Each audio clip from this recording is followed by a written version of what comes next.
Mga bro, welcome balik sa ating channel, kung saan tayo'y mag-uusap ng latest news na may tapang na punch.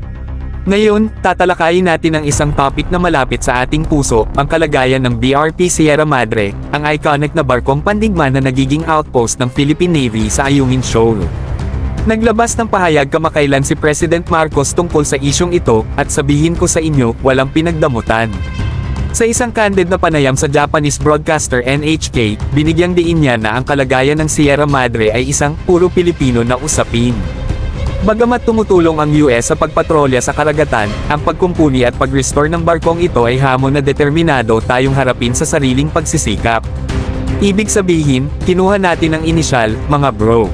Nakakatuwang makita na tinatanggap natin ang ating mga responsibilidad, mga bro. Ang Sierra Madre ay may malaking puwang sa ating kasaysayan at sumisimbolo sa ating pangako na protektahan ang ating teritorial na integridad. Kahit na sira-sira na ito, itinatayo pa rin ito bilang patunay ng ating pagiging matatag at hindi nagpapatinag na diwa.